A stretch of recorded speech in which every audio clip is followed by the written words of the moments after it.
বিজেপিকে হারাতে বাম এবং অতি বামেদের জোটের ডাক দিচ্ছেন মমতা, হঠাৎ কেন এত পরিবর্তন একটা হারের পর? দেখুন, মমতা ব্যানার্জি সত্যি এটা শুনে অত্যন্ত আমাদের মতো লোকেরা অত্যন্ত আশ্চর্যজনিত হয়ে গেছে। কেননা আজকে সেই ঠেলাই পড়লে বিড়াল যেমন গাছের চাপে সেরকম ব্যাপার। মমতা ব্যানার্জির এই কথাটা বললো, এটা একটা হয়তো ওনার মানসিক অবস্থা সত্যিই ঠিক নেই এবং এটা পাগলামির একটা প্রলাপ। এটা হয় কোনো দিন। আজকে উনি যদি সত্যিই বিজেপিকে এই রাজ্যে যদি না আনার যদি ওনার চিন্তাভাবনা থাকতো, তাহলে প্রথমত উনি বিজেপির সঙ্গে কোনোদিনই জোট করতেন না, রেলওয়ে মিনিস্টার ছিলেন। এই বিজেপিকে পশ্চিমবঙ্গে এনেছে মমতা ব্যানার্জি। পরবর্তীকালে নিজের স্বার্থ কায়েম করবার জন্য নিজের কোম্পানি, নিজের রাজত্ব ও একা থাকবে, একা করবে সব কিছু, কাউকে নেবে না। তারপরে বিজেপিকে আবার বিজেপি থেকে সরে গেল, আবার বিজেপিকে সরাতে হবে, এই সব ব্যাপারে এটা দ্বিচারিতা। বিজেপিকে আনার মূলই হচ্ছে না এই মমতা ব্যানার্জি। মতুয়াদের ঠাকুরের নাম বিকৃত করেছিলেন মমতা বন্দ্যোপাধ্যায়, বিতর্কিত অভিযোগ অশোক কীর্তনিয়ার, কি বলবেন? দেখুন, মতুয়া যারা এরা একটা ধর্মপান, একটা যে গুরুকুল মানে যে ঠাকুর ওখানকার যে বনগার, এরা একটা বিরাট একটা আবেগ এদের মধ্যে রয়েছে। এদের ওনাকে অত্যন্ত মানে শ্রদ্ধা করে। তো তাকে নিয়ে শুধু মমতা ব্যানার্জি ওটা নয়, মতুয়াদের নয়, বিভিন্ন যখন যা মনে এসেছে, ইসলামকে খাটো করেছে, কোরআনের অবমাননা করেছে, মুসলিমদেরকে দুধেল গাই বলেছে এবং হিন্দু সম্প্রদায়কেও বিভিন্নভাবে আঘাত করেছে। এটা একটা অত্যন্ত, যার জন্য এই পরিণামটা হয়েছে। মানুষ ওনাকে আজকে পরিত্যাগ করেছে, ওনাকে মানে মুছে দিয়েছে, একদম ওনাকে এখান থেকে বিতরণের ব্যবস্থা করে দিয়েছে। 49 বছর পর ডবল ইঞ্জিন সরকার এলো এবং বাংলা এলো, কি বলবেন কতটা হাল ফেরাতে পারবে বাংলা, যেহেতু সিপিএম এবং তারপর তৃণমূল ছিল? দেখুন, বিজেপি সরকার এখানে গড়লো, আমরা অতটা মানে আশা করিনি যে বিজেপি এরকমভাবে রেজাল্ট করবে। যাই হোক, এটা তো মেনে নিতেই হবে। আজকে বিজেপি এখানে পশ্চিমবঙ্গে সরকার গড়লো, ওদিকে সেন্ট্রালে আছে। সার্বিকভাবে অর্থনৈতিকভাবে আমাদের পশ্চিমবঙ্গ তো নিশ্চয়ই কিছুটা উপকৃত হবে। আজকে আপনার এখানে তৃণমূল সরকার ছিল, ওখানে বিজেপির সঙ্গে আদায় কাঁচকালার মতো একটা ব্যবস্থা হয়েছিল, ওরা পয়সা আটকিয়েছে, এরা কাজ করতে পারেনি, বিভিন্ন অভাব অভিযোগ বারবার এসেছে। তো এটা তো দেখার, মোদিও বলেছে ডবল ইঞ্জিন চাই, বা শুভেন্দু অধিকারী মুখ্যমন্ত্রী হয়েছে, দেখা যাক। এবং আমি আশা করব এরা যদি সত্যিই যদি উন্নয়নের দিকে যদি নজর দেয়, তো পশ্চিমবঙ্গের উন্নয়ন হবে, কেন সেন্ট্রাল গভর্নমেন্ট হাতে আছে। তো দল হেরে যাওয়ার পর আইপ্যাক এবং অভিষেক ব্যানার্জির ওপর ক্ষোভ উগড়ে দিচ্ছেন তৃণমূলের হেভিওয়েট নেতারা, কি চোখে দেখছেন? এটা ঠিকই তো। ওই তৃণমূলের হেভিওয়েট কেন বলবো, ওদের কোনো ওয়েটই নেই।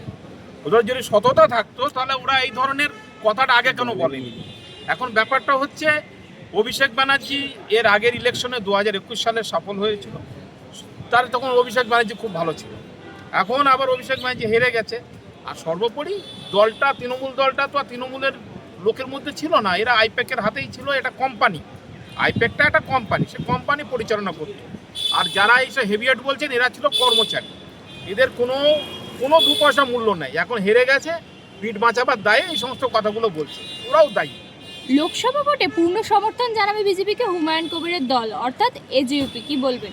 দেখুন, হুমায়ুন কবিরের মূল দলটাই হচ্ছে মুসলিম একটা ভাবাবেগকে কাজে লাগিয়ে। হুমায়ুন কবির যদি এই ধরনের কথা বলে, সেটা তার দলের ব্যাপার, এজিইউপি দলের ব্যাপার। সেটা আমি অন্তত এই কথাটা আশা করি না যে বিজেপিকে সে পূর্ণ সমর্থন দেবে আর মুসলিমরা হুমায়ুন কবিরকে আবার তোয়াজ করবে বা তাকে সেরকম সুবিধা পাইয়ে দেবে।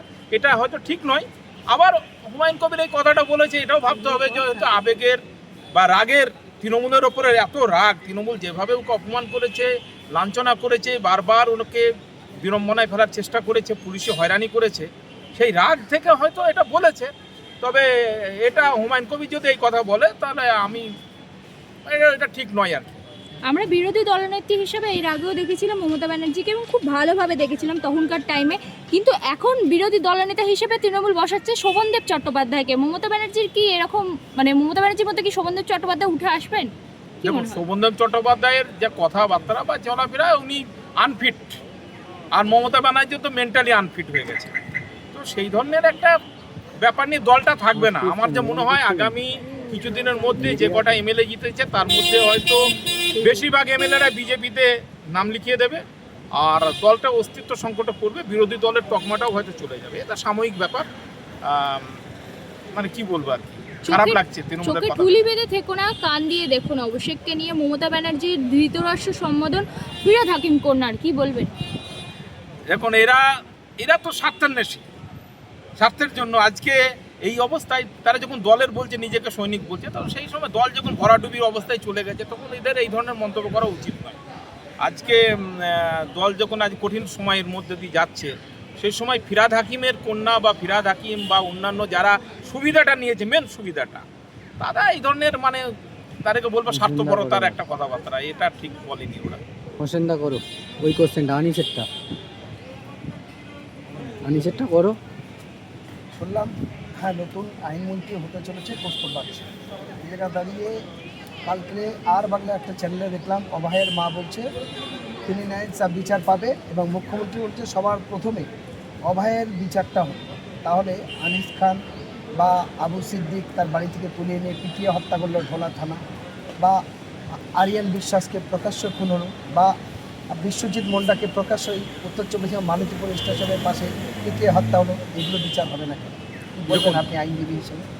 এই আনিস খানের কথা বলছেন বা এই সমস্ত যে আবু সিদ্দিকের কথা বলছেন, অভয়ের কথা, একটা অন্যায়ভাবে এটা একটা হসপিটালে একটা মহিলাকে, একটা ডক্টর তার কর্মস্থলে তার কোনো নিরাপত্তা নেই, তাকে জঘন্যভাবে তার ওপর অন্যায় করে তাকে মার্ডার করা হলো, তো তার তো বিচার হওয়া উচিত। এবং যে বিচারটা প্রথম থেকেই এভিডেন্সগুলো যেভাবে ধামাচাপা দিয়ে মানে বিচারটা যাতে না পাই সঠিক, তার ব্যবস্থা হয়েছিল, তার তো কমিশন হওয়া উচিত সন্দেশখালীর ক্ষেত্রেও। সেক্ষেত্রে সঙ্গে সঙ্গে আমি বলবো ঠিক সেম পর্যায়ে আনিস খানেরও বিচার হওয়া উচিত। তার বাড়িতে গিয়ে পুলিশের ড্রেস পরে একটা ইনোসেন্ট একটা ছাত্র নেতা তাকে এরকমভাবে খুন হতে হলো, আবু সিদ্দিক মোল্লাকে যে আপনার পুলিশ বাড়িতে উঠিয়ে নিয়ে গিয়ে তাকে নির্মমভাবে হত্যা করা হলো, এই সমস্ত বিচার হওয়া উচিত। আর এইগুলো হলেই এই সরকারের প্রতি যে মানুষ কিছু সেকশন, বিশেষ করে মাইনরিটি সেকশন অত্যন্ত মানে একটা কিছু বিরাট একটা ভাবছে যে কি হবে কি হবে। যদি এই ধরনের বিচারগুলো সঠিক পায় বা যদি মানে বিচার পাইয়ে দেওয়া যায়, তো শুধু মাইনরিটি না সকলেই খুশি হবে, এটা হওয়া উচিত। ঠিক আছে, থ্যাংক ইউ।